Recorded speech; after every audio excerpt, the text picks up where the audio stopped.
Salam pecinta anime. Kita baru saja diperlihatkan bahwa baru-baru ini One Piece sedang dalam cerita yang sangat klimaks, di mana pada arc Elbaf ini terdapat suatu hal yang sangat mengejutkan. Saat ini kita sudah mengetahui musuh utama pada arc Elbaf ini sudah tidak main-main lagi. Bukan seorang Yonko, bukan pula seorang admiral, melainkan adalah sang raja dunia yang antara lain adalah Imu Sama itu sendiri. Pada chapter terbaru kemarin, kita baru saja diperlihatkan kesenjangan kekuatan yang sangat jauh sekali antara Imu Sama dengan Zoro dan juga Sanji. Yang padahal, kita juga semua tahu bahwa mereka ini notabene adalah sang tangan kanan dan sang tangan kiri calon Raja Bajak Laut. Meskipun mereka berdua telah mencoba menyerang Imu dengan kekuatan terkuatnya, namun Imu Sama dapat menangkisnya dengan sangat mudah. Bahkan, memberikan serangan balasan yang sangat dahsyat yang sampai-sampai mereka berdua ini mengalami luka yang cukup parah. Pada momen seperti ini, tentu saja kelompok Yonko Mugiwara ini memerlukan level up kekuatan yang cukup besar. Dimana kita bisa lihat sendiri bahwa villain dari arc Elbaf ini adalah sosok terkuat yang paling berpengaruh di dunia One Piece untuk saat ini. Dimulai dari Usopp, yang kita ketahui bahwa Elbaf memanglah cita-cita Usopp dari awal, yang artinya arc ini tentunya sangat krusial baginya. Usopp saat ini merupakan kru terlemah di bajak laut Mugiwara. Namun, jika dilihat dari potensi kemampuannya, Usopp bisa dibilang memiliki potensi perkembangan kekuatan yang sangat besar. Saat di arc Dressrosa dan juga di Movie Red, kita diperlihatkan kekuatan Usopp ini mempunyai Kenbunsoku Haki yang sangat hebat. Dan pada arc Elbaf ini dapat dipastikan kemampuan Kenbunsoku Haki miliknya akan mengalami peningkatan yang signifikan. Selain itu, Usopp juga mempunyai gen penembak jitu terbaik dari ayahnya, yaitu Yasop. Selain upgrade Kenbunsoku Haki, Usopp juga berpotensi memiliki kemampuan baru dari senjatanya yang dimana itu hasil penemuan saat di arc Egghead dan juga bantuan dari para penduduk Elbaf. Dimana senjatanya ini diyakini dapat selevel dengan penembak jitu lain seperti Van Augur dan juga Yasop. Elbaf akan menjadi momen puncak perkembangan karakter Usopp menjadi Brave Warrior of the Sea dan menjadi pembunuhan impiannya memimpin para raksasa. Setelah itu ada Chopper. Diketahui kalau Chopper baru-baru ini memiliki kekuatan baru yang sangat menakjubkan, di mana Chopper mampu menyembuhkan seseorang yang terkena domi reversi hanya dengan memukulnya sekali saja. Untuk level up dari kemampuannya itu sendiri, Chopper akan mampu memaksimalkan dari potensi buah iblisnya. Dan juga pada arc Elbaf ini, kemungkinan kita akan mengetahui nama asli dari buah iblis Chopper yang kemungkinannya adalah Hitohitonomi model Dewa Hutan. Sosok rusa di Elbaf ini juga merupakan sosok yang sangat dikeramati. Ini memungkinkan Chopper akan menjadi seseorang yang sangat dihormati di negeri para raksasa tersebut. Selanjutnya ada Franky, yang dimana dia telah mendapatkan peningkatan kekuatan drastis dengan bahan bakar baru bernama Super Cola, hasil kolaborasi dengan Vegapunk Lilith. Teknologi canggih ini membuat tubuh cyborgnya menjadi jauh lebih kuat. Selain itu, kita juga tahu di arc sebelumnya yaitu di Egghead, Franky telah bertemu sang ilmuwan paling jenius di dunia. Yang dimana Franky untuk mengupgrade kekuatannya, Oda pasti akan menyelipkan flashback tersendiri untuk Franky yang mengingat sesuatu hal yang baru yang ia temui di Egghead saat itu. Franky juga berpotensi mengupgrade kekuatan robotnya yaitu General Franky Shogun. Yang dimana saat di arc Egghead kita mengetahui terdapat robot-robot yang lebih canggih lagi. Di sini kita tahu bahwa Franky juga merupakan seorang teknisi yang handal. Dia satu-satunya orang saat ini yang mengingat blueprint cara membuat senjata kuno Pluton. Jadi, untuk menciptakan robot yang baru yang lebih canggih lagi seperti Emmet misalnya, itu merupakan hal yang mudah harusnya bagi Franky. Selain itu, kita juga perlu mengingat bahwa Elbaf bukan sekedar pulau biasa, melainkan pusat kekuatan para raksasa yang tidak berafiliasi dengan pemerintah dunia. Franky juga berpotensi akan mempelajari teknologi kuno atau penggunaan batu laut untuk upgrade tubuh cyborgnya. Lalu berlanjut untuk Brook dan Jinbe. Sebenarnya saat ini masih banyak misteri untuk kekuatan penuh mereka. Untuk Jinbe sendiri, dari mulai arc Wano sampai saat ini, kita belum melihat Jinbe kesulitan menghadapi lawan-lawannya. Jinbe selama ini masih cukup santai dalam mengatasi musuh-musuhnya. Kita juga belum diperlihatkan kondisi Jinbe yang dalam keadaan diambang kematian. Sehingga dari momen itu, muncul kekuatan dahsyat yang belum kita lihat sebelumnya, seperti halnya yang sering kita lihat dari Zoro, Sanji, dan juga Luffy. Kekuatan penuh Jinbe kemungkinan besar akan diperlihatkan di arc Elbaf ini karena dilihat dari musuh yang dihadapinya ini sudah bukan main-main lagi. Sementara untuk Brook, kita tahu jika Brook ini sudah hidup sangat lama, yang mana pengalamannya pun sebagai seorang bajak laut tidak perlu diragukan lagi. Brook sampai-sampai menyebut jika bajak laut Goldie Roger adalah bajak laut Rocky pada eranya. Brook mengetahui banyak rahasia dunia dibandingkan dengan yang lain. Seperti contohnya, hanya Brook satu-satunya di kelompok bajak laut Mugiwara yang mengetahui entitas kesatria suci.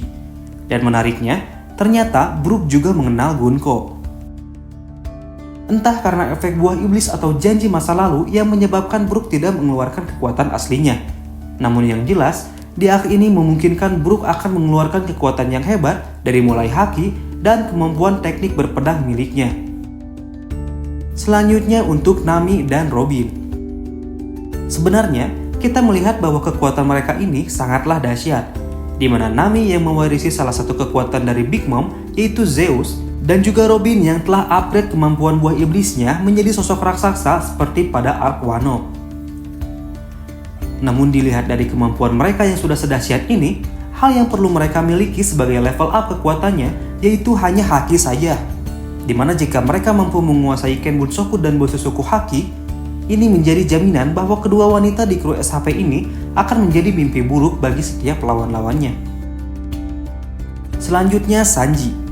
Sanji yang merupakan tangan kiri dari Luffy sudah sepatutnya untuk mendapatkan kemampuan barunya di saat momen terdesak. Karena hampir tidak mungkin bagi trio monster untuk tidak mendapatkan level up kekuatan pada setiap arc yang membuat mereka ditempatkan pada ambang kematian. Mengingat pada arc Elbaf ini terdapat kemunculan Skopper Gaban yang notabene sebagai tangan kiri dari bajak laut Goldie Roger. Dan tentunya, Gaban ini merupakan master haki yang menguasai ketiga jenis haki. Oleh karena itu, kekuatan yang paling memungkinkan didapatkan oleh Sanji adalah kemampuan Hausoku Haki, di mana di kru SHP ini hanya dua yang terkonfirmasi memiliki Hausoku, yaitu Luffy dan juga Zoro. Sebagai tangan kiri calon raja bajak laut, sangat tidak masuk akal jika dia tidak akan menguasai Hausoku Haki, yang mana dengan Sanji menguasai haki raja tersebut, tentu saja serangan-serangannya akan menjadi lebih dahsyat lagi. Kita juga diperlihatkan bahwa Sanji dengan mudahnya dikalahkan oleh Imu dengan satu tendangan yang dilapisi oleh api hitam.